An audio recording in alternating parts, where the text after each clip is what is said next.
함께 살펴볼 하나님 말씀은 베드로전서 4장 19절 말씀입니다.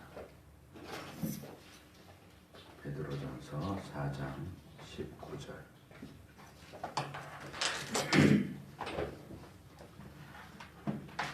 함께 찾아서 읽도록 하겠습니다. 베드로전서 4장 19절 같이 읽습니다. 그러므로 하나님의 뜻대로 고난을 받는 자들은 또한 선을 행하는 가운데 그 영혼을 믿으신 조물주께 부탁할지어다. 아멘.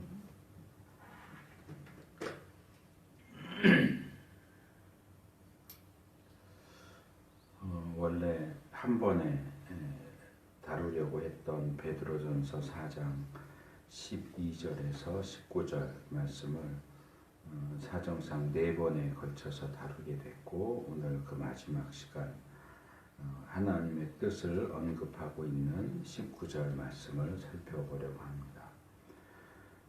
이 19절 말씀은 우리가 두 번째로 살펴봤던 15절, 16절 말씀과 내용이 비슷합니다. 그래서 제목도 똑같이 고난을 받을 때, 그래서 두 번째 그렇게 제목을 잡았고요. 오늘 본문이 한 절밖에 되지 않기 때문에 조금 더 자세하게 살펴보도록 하겠습니다. 이 19절 말씀은 이제까지 제시해 온 내용의 결론 부분입니다. 그래서 하나님의 뜻대로 고난을 받는 자가 어떻게 해야 하는가 하는 것을 최종적으로 결론지어서 이야기하고 있다, 이렇게 볼 수 있고요. 이 19절을 크게 세 부분으로 나눠서 살펴보도록 하겠습니다. 첫째 부분은 그러므로 하나님의 뜻대로 고난을 받는 자들은 이라고 되어 있는 부분입니다. 여기 그러므로 라고 번역된 단어가 나오는데요. 이 단어가 이 19절을 이해하는 데 있어서 중요한 부분을 차지한다고 생각이 듭니다. 그래서 이 단어는 기본적으로 그러므로, 그래서, 결과적으로 이런 것을 뜻하는 단어입니다. 그것 외에도 연속이라고 하는 의미에서 그런 까닭에 따라서 그러므로 이와 같이 역시 그러하게 이런 뜻으로도 사용이 됩니다. 그래서 이 단어의 의미를 생각을 해보면 이 19절은 우리가 앞에서 12절부터 살펴본, 그리고 1장부터 나왔던 그 내용들에 근거해서 그것과 연속해서 주어지는 교훈이다. 그리고 여기서 제시하고 있는 내용이 앞에서 제시한 내용과 그리 다르지 않는 그 연속선상에서 주어지는 교훈이다 하는 것을 보여주고 있습니다. 사실 이 그러므로 라는 표현만 읽어봐도 제가 이야기한 것 같은 이런 내용들을 짐작할 수 있습니다. 하지만 그럼에도 불구하고 어쩌면 어떤 사람들은 이 마지막 부분에 들어오면서 그동안 고난에 대해서 이제까지 제시되어 왔던 것들과는 뭔가 좀 다른, 우리 마음을 무겁고 우울하고 불편하게 만드는 내용이 아니라 뭔가 좀 가볍고 기쁘게 만드는 그런 내용이 제시되면 좋겠다 하는 생각과 기대를 하는 사람도 있을지 모르겠다 하는 생각이 듭니다. 그런데 성경이 우리에게 고난과 관련해서 제시하고 있는 내용은 늘 한결같습니다. 많은 사람들이 가지는 기대나 소망과는 달리 우리가 하나님의 백성이라고 해서 고난을 마치 참기름 바른 미꾸라지처럼 쏙쏙 빠져나가서 피해가는 일은 일어나지 않는다고 하는 사실입니다. 오히려 우리가 하나님의 백성이기 때문에 더더욱 그 고난과 우리 믿는 자들의 관계는 끊어지지 않고 계속된다 하는 것이 성경이 늘 일관성 있게 우리에게 제시하는 내용이다 하는 것을 기억할 필요가 있습니다. 그래서 하나님의 백성과 고난의 관계에 대한 그런 부분과 관련해서 두 개의 구절을 조금 더 살펴보려고 합니다. 첫 번째로 많이 알려진 고린도전서 10장 13절 말씀입니다. 사람이 감당할 시험 밖에는 너희에게 당한 것이 없나니 오직 하나님은 미쁘사 너희가 감당치 못할 시험 당함을 허락지 아니하시고 시험 당할 즈음에 또한 피할 길을 내사 너희로 능히 감당하게 하시느니라 하는 이 말씀입니다. 많은 이들이 이 말씀을 승리의 확신, 내비게이터 선교에 나온 그 성경 암송 카드에 붙은 제목인데요. 이 승리의 확신이라고 하는 제목으로 이 말씀을 기억하고 있습니다. 그런데도 이 구절 가운데 나오는 피할 길을 내사라고 하는 이 표현을 오해해서 하나님께서 우리가 시험을 피해갈 수 있게 해주신다. 그렇게 생각하는 사람들이 많이 있는 것 같습니다. 하지만 과연 이 본문에서 말하는 피할 길을 내신다는 것이 그런 뜻이겠는가? 그 표현과 연결되어서 나오는 내용, 피할 길을 내사 너희로 능히 감당하게 하시느니라 하는 이 말씀을 보면 이 피할 길이라고 하는 것이 우리가 기대하는 것처럼 고난을 당하지 않고 고난을 싹싹 피해갈 수 있는 방법을 가리키는 것이 아니라 그런 고난과 시험을 당할 때 그것을 능히 감당할 수 있도록 해주는 방법이다 하는 사실을 알 수 있습니다. 그래서 이 구절의 제목으로 사용되는 표현처럼 이 구절은 승리에 대한 말씀이지 회피에 대한 말씀이 아니다. 우리가 고난을 피해가고 시험을 받지 않고 하는 그런 일은 일어나지 않는다. 고난과 시험을 능히 감당할 수 있도록 해주시는 그런 종류의 피할 길이 우리에게 제공되는 것이지 회피할 수 있도록 해주는 게 아니고 승리할 수 있도록 해주신다는 말씀이다 하는 겁니다. 둘째로 잠언 22장 3절과 27장 12절 똑같은 내용인데요. 슬기로운 자는 재앙을 보면 숨어 피하여도 어리석은 자들은 나아가다가 해를 받느니라 하는 말씀입니다. 여기 보면 분명히 재앙을 미리 보고 숨어서 피한다 라고 하는 표현이 나옵니다. 그렇다면 이 말씀은 적어도 이 말씀은 우리가 고난이 올 때 그것을 피해갈 수 있다 하는 것을 이야기하는 내용이 아닌가 하는 생각을 해볼 수 있습니다.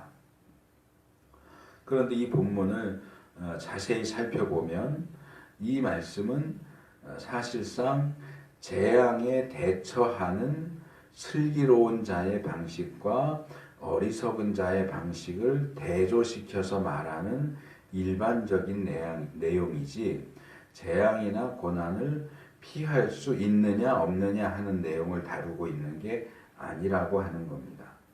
슬기로운 자는 자기 앞을 내다보면서 자기가 잘못하거나 실수해서 오는 재앙 또는 자기가 어떻게 할 수 없는 그런 재앙이 오는 것을 보면 미련하게 그 재앙을 향해서 직진하고 들이받아서 그 재앙이 주는 해를 받는 것이 아니라 그렇게 되지 않도록 처신한다 하는 겁니다. 그런데 이런 슬기로운 자와는 대조적으로 미련한 자는 그런 재앙이 온다는 것을 잘 알아차리지도 못할 뿐만 아니라 그런 재앙에 부딪히게 될 때도 피해갈 줄 모르고 그것을 향해서 직진하고 달려들어서 그 안으로 뛰어들어가 결국 해를 당하고야 만다 하는 겁니다. 운전을 예로 들 수 있겠죠. 운전 경력이 많은 사람은 여러 가지 상황 속에서 어떻게 대처하는지를 빨리 판단하고 재빠르게 그 상황에 대처하겠지만 초보라서 그런 상황을 제대로 대처할 수 없는 사람은 앞에 차가 오면 피해야 되는데 피하지 않고 그냥 가서 들이받겠죠. 그것하고 비슷한 얘기입니다. 내가 지금 내 차선으로 가지만 옆에서 갑자기 다른 차가 끼어들었다. 내 차선인데 끼어들었으니까 나는 잘못이 없어 그러고 직진하면 그 차를 받게 생겼어요. 그러면 적당히 속도를 줄이든지 해서 사고가 나지 않도록 대처하는 것이 슬기로운 거죠. 너 내 차선인데 왜 막 들어와? 그러고 그대로 들어가서 들이받는 게 지혜로운 건 아니죠. 이런 얘기를 하는 겁니다. 어떻게 재앙이나 어려움이 올 때 그것을 슬기롭게 대처하거나 또는 어리석게 미련하게 대처하느냐, 이런 사람도 있고 저런 사람도 있다, 이런 얘기를 하는 거예요. 그걸 우리가 피해갈 수 있느냐 없느냐 이걸 얘기하는 게 아니라는 거죠. 그래서 이 본문은 현실적인 어떤 상황들과 그것에 대처하는 지혜를 제시하는 말씀이다. 그래서 이 말씀을 오해해서 하나님께서 우리에게 보내시는 시험, 시련 또는 환난을 당하게 될 때 그것을 받지 않고 피해갈 수도 있다. 이 말씀을 보니까 피해갈 수도 있겠어 라고 주장하는 어떤 근거 구절로 이 말씀을 사용해서는 안 된다 하는 겁니다. 그래서 이 하나님의 백성은 이 땅에 살면서 어떤 어려움도 당하지 않고 그것들을 다 싹싹 피해가면서 그저 평안하고 안정된 삶만을 살아갈 수 있느냐, 살아가야 하느냐, 그것을 추구하는 것이 과연 성경적이고 옳으냐라고 할 때 우리는 우리에게 오는 시험을 피하고자 하지 말아야 한다 하는 겁니다. 물론 가서 들이받아라 하는 얘기도 아니지만 그건 알아서 지혜롭게 하되, 하나님이 우리를 시험하신다 하는 것은 제가 여러 차례 말씀을 드렸지만 그 시험이라고 하는 건 결국 입증이란 말이에요. 너가 너의 믿음을 입증해 봐라. 너가 나에 대한 신뢰를 입증해 봐라. 학생이 학교를 다니면 요즘엔 어떤지 모르겠는데 시험을 칠 수밖에 없잖아요. 한 학기의 중간에 올 동안 배운 내용들을 얼마나 잘 파악하고 자기 것으로 만들었는가 하는 것을 증명해 보이기 위해서 시험을 치는데, 시험 치는 날 아예 학교를 안 가버린다든지 뭐 아프다고 그러든지, 그래서 시험을 피해가는 것만이 능사가 아니란 말이에요. 그 시험을 통해서 내가 내 상태와 내 수준이 어느 정도인지를 입증해 보여야 된다.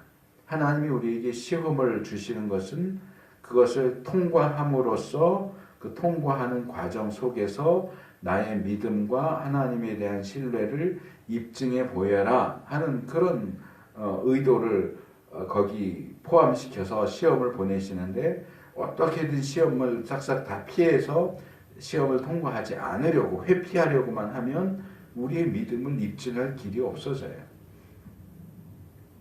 또 하나님은 우리가 그 시험을 통과하는 과정에서 또 힘을 주셔서 그것을 너끈히 통과할 수 있게 해주시고, 또 그것을 통과하는 것을 통해서 또 한층 더 성장할 수 있도록 하기 위해서도 또 시험을 주시는데, 그러니까 시험을 주시는 목적이 크게 두 가지죠.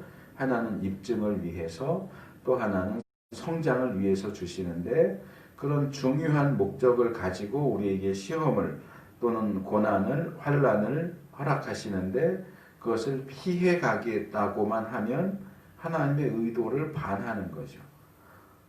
예수님께서 베드로에게 하신 표현을 사용한다면 그건 사탄 짓을 하는 거예요. 하나님은 이렇게 해서 이러이러한 결과를 얻어내기 위해서 뭔가를 하시는데 우리는 늘 거기에 반대하고 늘 그것을 피해가려고만 하고, 하나님 피해가게 해주세요, 오지 않게 해주세요, 이렇게만 한다면 하나님을 반대하는 위치에 서게 되는 거죠.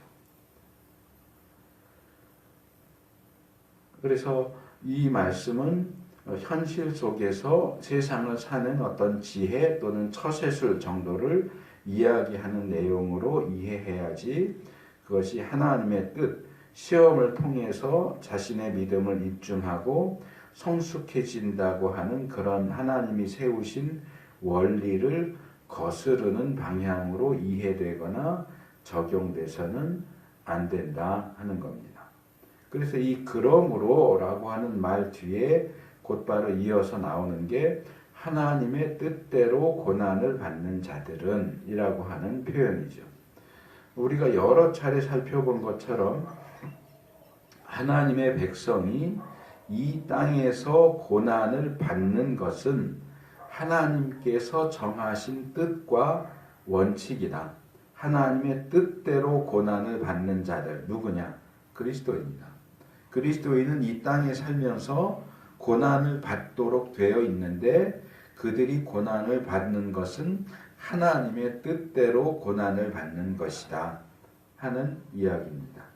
여기 뜻대로, 대로라고 번역된 단어는 전치사인데요. 무엇에 따라 그런 뜻입니다. 그러니까 그렇게 읽는 게 더 본문을 더 정확하게 이해할 수 있는 방식이다라고 말할 수 있겠죠. 하나님의 백성이 고난을 받는 것은 하나님의 뜻에 따라 고난을 받는 것이다 하는 겁니다. 하나님의 뜻이 그것이 아니라면 우리가 고난을 받는 일이 없겠죠.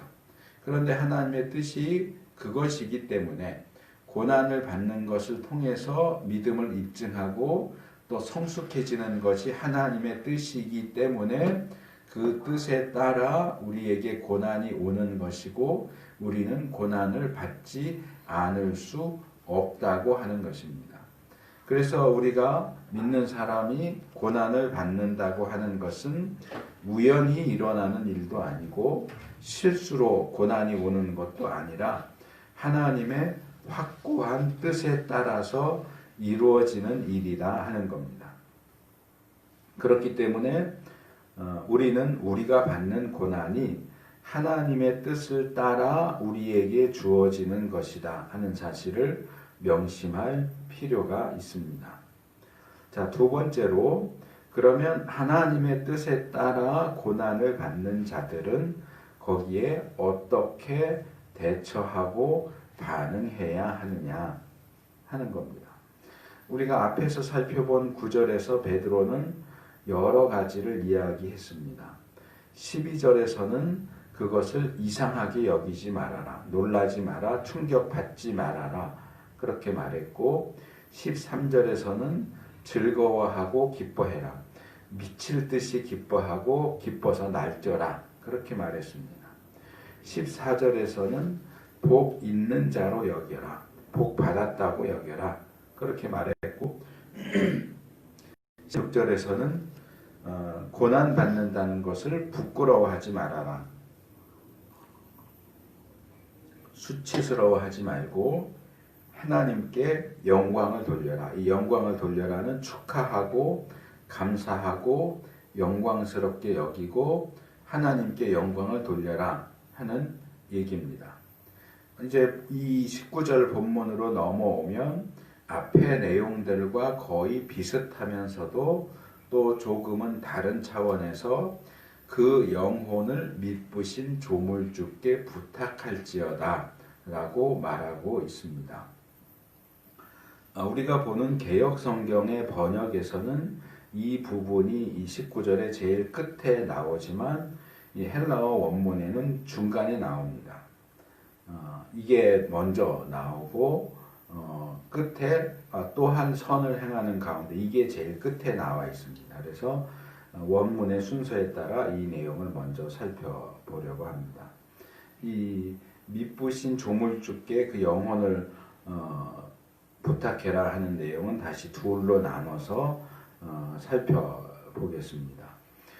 베드로는 우리가 이런 고난을 받을 때 하나님의 뜻에 따라 고난을 받을 때 뭘 해야 되는가 어떻게 해야 하는가 하는 것을 이야기하는 데 앞서서 누구에게 해야 하는가를 먼저 이야기합니다. 그래서 헬라어나 히브리어에서 동사가 들어가 있는 것을 동사 문장 이렇게 얘기하는데 동사 문장의 가장 기본적인 어순 단어가 나오는 순서는 동사가 제일 앞에 나오는 거예요. 이게 기본적인 형태예요. 뭐 우리말도 그렇고 영어도 그렇고 나는 너를 사랑해 이렇게 말하면 나가 먼저 나오죠. 행위의 주체가 되는 명사 나 또는 I가 제일 먼저 나오고 사랑해 동사가 두 번째로 나오죠. 사랑 우리는 제일 끝에 나오는 거죠. 나는 너를 사랑해. 영어로는 I love you 해서 두 번째 나오고. 그런데 헬라어나 히브리어의 경우에는 말하자면 사랑해가 제일 먼저 나오는 거예요. 사랑해 나는 너를. 사랑해 너는 나를. 이런 식으로 나오는 게 기본적인 어순, 문장의 구조라는 거예요. 그런데 그게 불변하는 방식인 것은 아니고 동사 이외에 다른 그러니까 주어나 목적어가 제일 먼저 나오기도 해요. 조금 자유로운 편이에요. 기본이 동사가 먼저 나오는 것이라는 거지 그게 항상 그러는 건 아니고 다른 동사 말고 다른 명사나 그런 것들이 부사나 이런 것들이 제일 앞에 나오는 경우들이 종종 있어요. 그런데 그렇게 동사보다 어떤 다른 단어가 먼저 나올 때는 그 문장을 말하거나 쓰는 사람이 그걸 강조하고 싶을 때 그런 식으로 사용한다는 거예요. 그러니까 나는이 먼저 나오면 내가 사랑해 이걸 강조하는 거고 너를이 먼저 나오면 너를 강조하는 거예요. 그런 식으로 이해를 하면 이 문장에서 베드로가 강조하고 있는 건 뭐냐? 미쁘신 조물주께가 제일 먼저 나와요. 의탁할지어다가 제일 먼저 나와야 되는데 기본 동사 문장에서는 의탁할지어다가 먼저 나오지 않고 미쁘신 조물주께 그러니까 역격이죠. 헬라어에서 말하면 누구누구에게라고 하는 누구에게 뭘 해야 되느냐. 그러니까 행동보다도 우리가 그 행동을 해야 하는 대상을 더 강조하고 있다. 그래서 미쁘신 조물주를 강조하고 있다. 여기 미쁘신이라고 번역된 단어는 믿음이라고 하는 단어와 같은 그런 동조어인데요. 피스토스, 피스티스는 믿음, 피스토스, 피스티오 그러면 믿는다 동사고 피스티스 그러면은 명사 믿음이 되고 이 피스토스는 이제 부사 정도 형용사 정도 돼서 대상이 믿을만한 또는 그 대상이 신뢰할 수 있는 그런 뜻이고 또는 그 주체가 신실한 진실한 충성스러운 그런 뜻입니다. 그래서 베드로는 일단 여기서 소개하고 있는 그 대상이 우리가 믿을만하고 신뢰할 수 있는 신실하고 진실하며 충성스러운 존재다라는 사실을 강조하고 있습니다.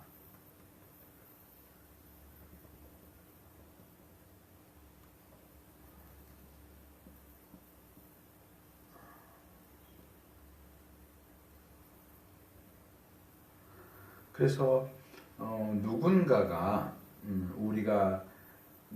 우리가 상대하는 그 대상이 또는 함께 일하는 대상이 함께 길을 걸어가는 동반자가 이렇게 믿을만하고 충성스러운 존재다라는 것은 참 반길만한 일이죠.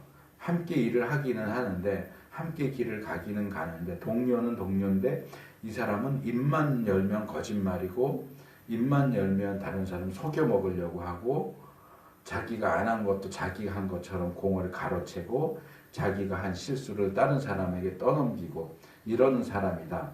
그러면 참 그 길을 같이 가는 게 괴롭고 힘들겠죠. 그 사람을 믿을 수가 없고 언제 뒤통수를 칠지 모르겠다. 그런 사람이라면 그 사람을 가까이 하는 게 얼마나 부담스럽고 위험천만한 일이겠어요. 그런데 베드로는 여기서 우리에게 정말로 믿을 만한 대상을 소개하고 있습니다. 그리고 그 믿을 만한 대상은 누구냐라고 할 때 바로 조물주다. 크티스테스라고 하는 말인데 크리에이터죠. 영어로 말하자면 크리에이터. 기초자, 설립자, 창조자, 조물주 그런 뜻입니다. 이분은 세상을 만드신 분이고 우리를 만드신 분이다. 물론 우리가 현재 우리가 살고 있는 이 세상이 돌아가는 꼴을 이렇게 들여다보고 있다 보면 이런 세상을 만든 분이 과연 믿을 만한 분일까 하는 생각도 하게 됩니다. 어떻게 세상이 이렇게 돌아가지? 이렇게 미쳐 돌아가지? 이 정상이 아닌데 이런 정상이 아닌 세상을 만든 존재도 과연 정상일까? 뭐 이렇게 말하는 게 물론 불경스럽게 들릴 수도 있겠죠.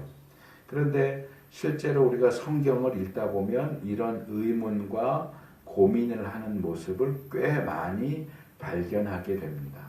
그냥 혼자서 고민하는 것만이 아니라 그 중에는 하나님을 향해서 직접적으로 항의하는 내용도 나옵니다.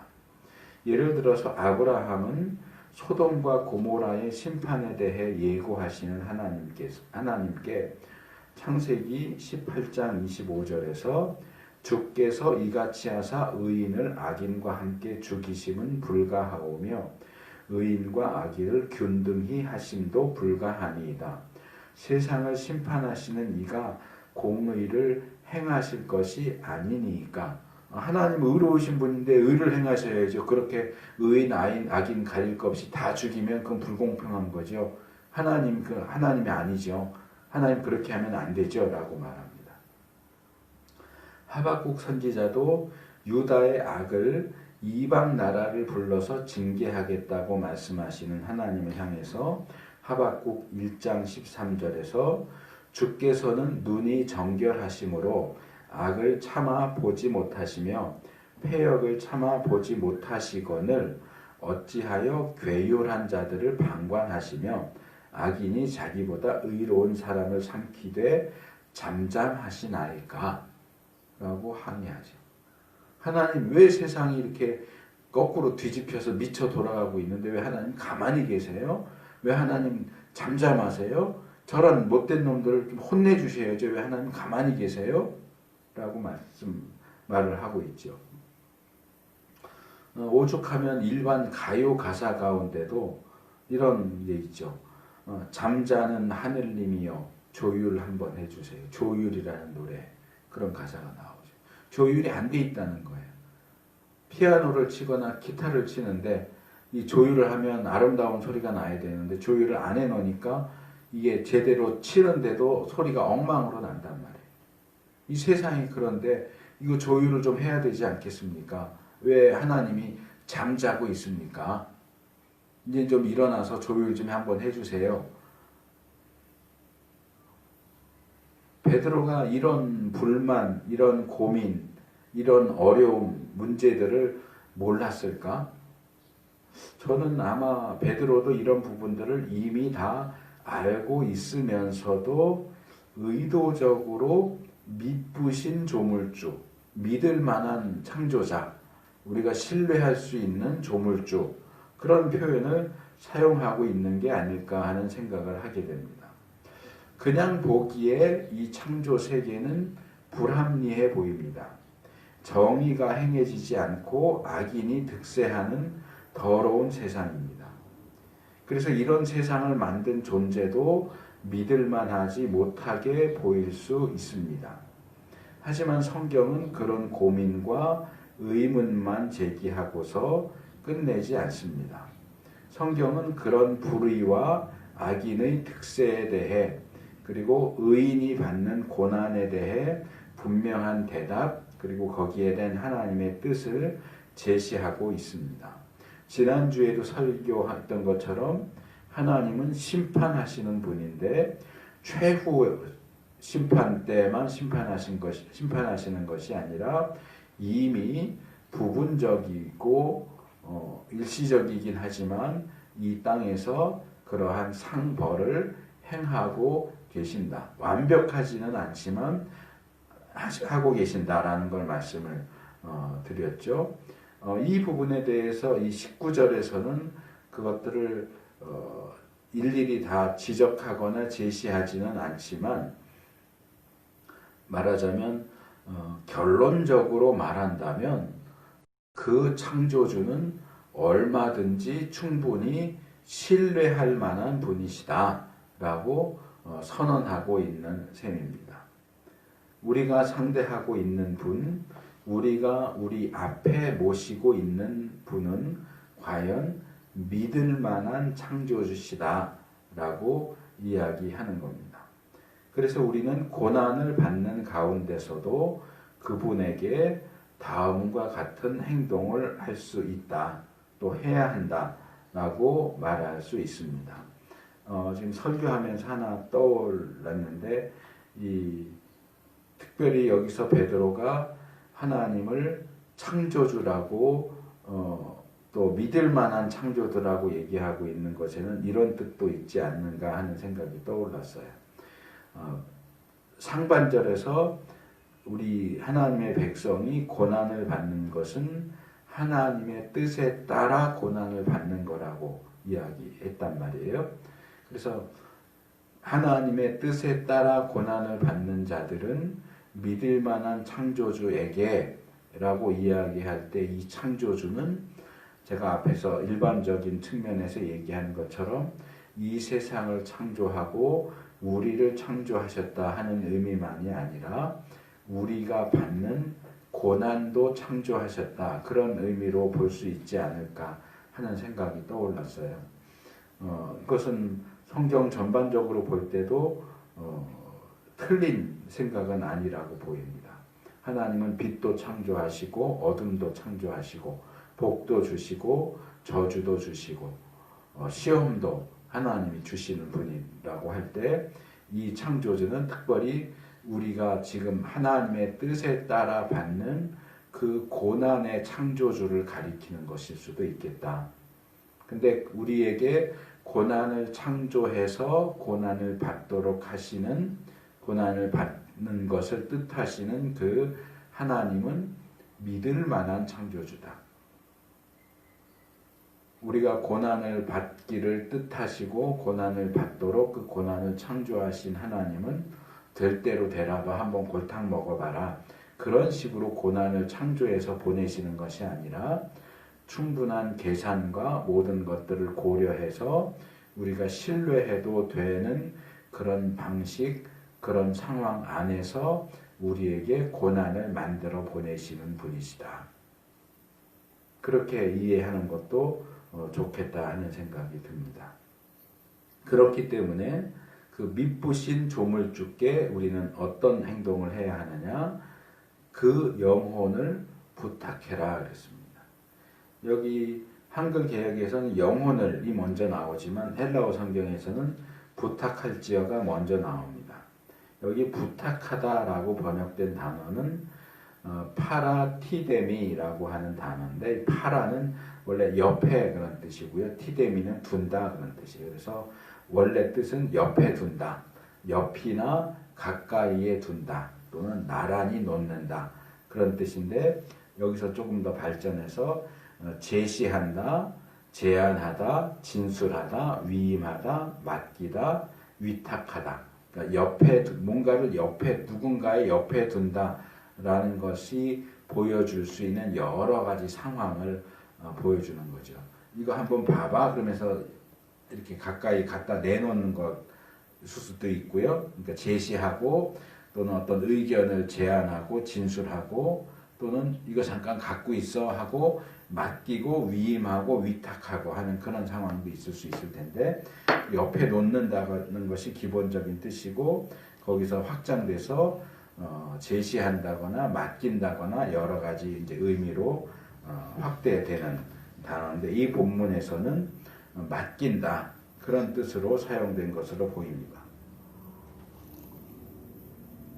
그러니까 이 본문은 우리가 고난을 받는 상황에서 그 고난을 만들어서 보내시는 믿을 만한, 우리가 믿을 수 있는 그 고난의 창조주에게 뭔가를 맡기고 위탁해라 하는 이야기로 읽을 수 있고요.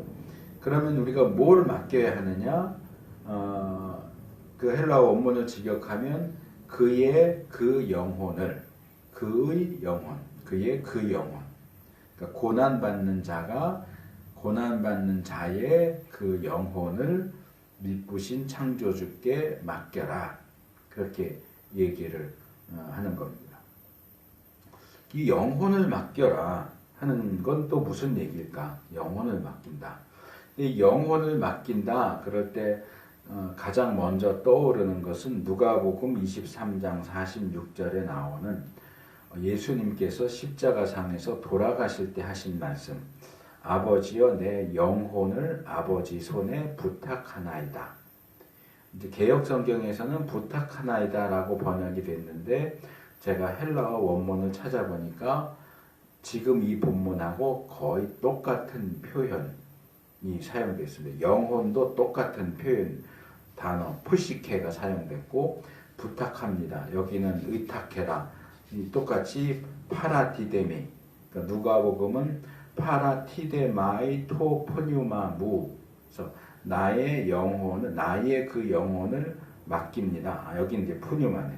영혼을 맡깁니다. 그랬고 우리 본문은 파라티데스토산 타스 푸시카스 아우톤.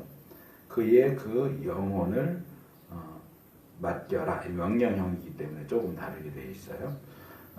그래서 이 예수님의 말씀은 죽는 순간에 자기의 영혼 또는 자기의 생명을 하나님께 의탁한다. 맡긴다. 내 영혼을 받아주세요. 하나님 손에 맡겨드립니다.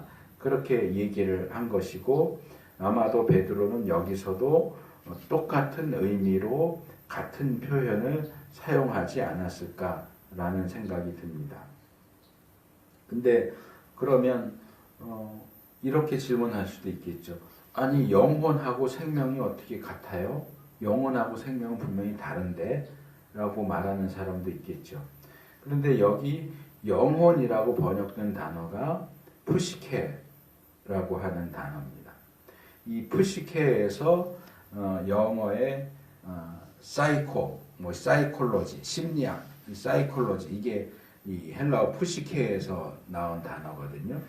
그러니까 정신, 보통 영어에서는 정신을 가리킬 때 주로 이 단어를 사용을 하는데 이 헬라어 단어 푸시케에는 생명 또는 생명을 가진 존재로서의 사람 또는 피조물, 내적 자아, 혼 이런 여러 가지 의미를 가지고 있어요. 그러니까 영혼이라는 뜻도 있고 생명이라는 뜻도 있고 자아 또는 자기 자신이라고 하는 뜻도 있어요. 그래서 이것은 단순히 우리의 영혼만을 가리키는 것이 아니라 개역성경이 영혼이라고 번역을 하긴 했지만 푸시케라는 단어는 영혼만을 가리키는 게 아니고 우리 자신과 우리의 생명까지도 다 포함하고 있는 포괄적인 단어이기 때문에 그런 포괄적인 의미로 읽어야 할 것 같습니다. 그리고 이런 맡김, 위탁이 창조주에게 되어진다 하는 점에서 이 단어에 피조물이라는 의미도 포함되어 있다는 것을 좀 주의해 볼 수 있을 것 같아요. 우리는 하나님께서 창조하신 피조물로서 우리의 창조자이신 하나님의 뜻에 따라 고난을 받을 때에 우리 자신과 우리의 생명과 우리의 영혼까지도 모두 우리의 창조주이신 하나님께 돌려드린다 하는 자세를 취해야 된다 하는 얘기죠. 그것이 하나님의 피조물로서 창조주를 대하는 마땅한 자세고 구원받은 하나님의 백성으로서 구원자이신 하나님을 대하는 올바르고 겸손한 자세가 될 것입니다. 그래서 창조주와 구원주로서 절대 주권을 가지신 하나님을 대하는 피조물과 구원받은 백성으로서의 올바른 자세를 말하고 있다. 그래서 우리가 비록 고난을 받는 힘들고 어려운 상황이라고 할지라도 이 기본적인 자세와 태도를 잊어서는 안 된다 하는 겁니다. 자, 셋째로 이제 베드로는 우리가 우리의 자신과 생명과 영혼을 하나님께 맡기는 그런 일을 하는 데 있어서 취해야 하는 자세 또는 조건을 하나 덧붙이고 있습니다. 그것이 또한 선을 행하는 가운데라고 하는 표현입니다. 근데 여기 우리 개역성경이 또한이라고 번역한 접속사인데요. 이 단어는 사실 여기에 들어가면 안 되고요. 이 19절이 그러므로 그랬잖아요. 이 그러므로가 호스테거든요. 이 또한은 카이이고 그래서 19절이 아예 시작을 호스테 카이 이렇게 시작하고 있어요. 그런데 우리 개역성경은 이 호스테는 19절 제일 앞에 그러므로라고 번역을 해놓고 바로 이어서 나오는 카이는 여기 중반절 앞에다가 뚝 띄어가지고 또한이라고 번역해서 마음대로 중간에 집어넣었는데 이렇게 하는 것은 올바른 번역은 아니고 조금 우리 말로는 좀 어색하지만 뭐 그렇기 때문에 그래서 뭐 이렇게 이어서 이 헬라어 원문에 나와 있는 그대로 호스테 카이 이렇게 되어 있는 것처럼 그러므로 그래서 뭐 이렇게 번역을 해야 이 원문에 더 적합한 번역입니다. 그래서 제가 한글 번역본들을 보니까 이 카이를 또한으로 번역해서 중간에 집어넣은 것은 이 개역성경하고 개정성경 두 개밖에 없어요. 그리고 나머지 한글 번역본들은 다 이 카이를 아예 번역을 하지 않았어요. 아마도 이 호스테하고 카이가 의미가 중첩된다고 생각하기 때문에 그냥 합쳐서 한 번만 번역해도 된다고 생각을 하지 않았을까 그렇게 추측이 되는데 그래도 원문에 있는 것은 좀 어색해도 가능한 한 살려서 번역해야 된다라는 게 이제 제 생각이어서 이 카이도 제대로 번역을 했으면 좋았겠다라는 생각이 들고요. 영어 성경들도 제가 찾아보니까 대부분 이 카이를 번역을 하지 않고 있어요. 뭐 한글 성경 봐서 잘 모르면 영어 성경 봐라. 영어 성경이 더 정확하다 그러기는 하는데 제가 뒤져본 걸로는 조금 오래된 성경 영이라는 사람이 만든 영 리터럴 트랜슬레이션에서 YLT라고 불리는 오래된 직역 성경이 있는데 그것만 so that also 그래서 호스텔을 so that으로 번역하고 카이를 also로 번역을 한 것이 영어 성경에도 유일하게 이것 하나밖에 없더라고요. 뭐 있는 존재하는 영어 성경을 다 본 건 아니고 제가 구해 볼 수 있는 뭐 한 20개 정도 되는 영어 성경을 다 뒤져봤는데 요거 하나밖에 안 나와요. 그래서 이 번역이 우리 개정이나 개역의 번역하고 비슷하지만 이 YLT는 카이를 제자리에 제대로 번역해 놓은 반면에 이 개역이나 개정은 이 카이를 전혀 엉뚱한 자리에 집어넣고 있어요. 그래서 이 또한은 여기에 들어가면 안 되는 위치가 여기 들어가면 안 되는 단어입니다. 그래서 선을 행하는 가운데 이렇게 했는데 이 엔 아가도 포이이타라고 하는 표현이고요. 두 개의 단어로 되어 있고요. 엔은 전치사 인이고요. 영어의 인에 해당되는 거고 아가도 포이이타는 선행, 선을 행한다 하는 그런 뜻입니다. 그래서 명사이기 때문에 선행 안에서 이렇게 직역할 수 있습니다. 이 개역이 선을 행한다라고 동사처럼 번역한 이 단어는 선행, 덕행을 가리키는 명사인데 신약에서 여기에 딱 한 번 나와요. 신약 전체에서 딱 한 번만 나오는 단어입니다. 그런데 이것의 어근으로 보이는 아가도 포이오스, 선을 행하는 자라는 표현은 우리가 이전에 살펴본 베드로전서 2장 14절에 나왔고요.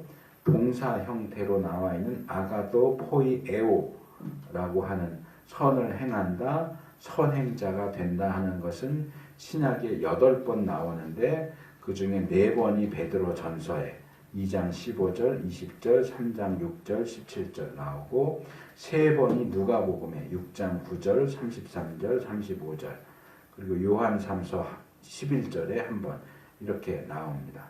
그래서 이 단어가 명사이기 때문에 개역이 번역한 것처럼 선을 행하는 가운데 이렇게 번역하기보다는 선행 중에 뭐 이렇게 번역하는 것이 더 좋을 것 같습니다.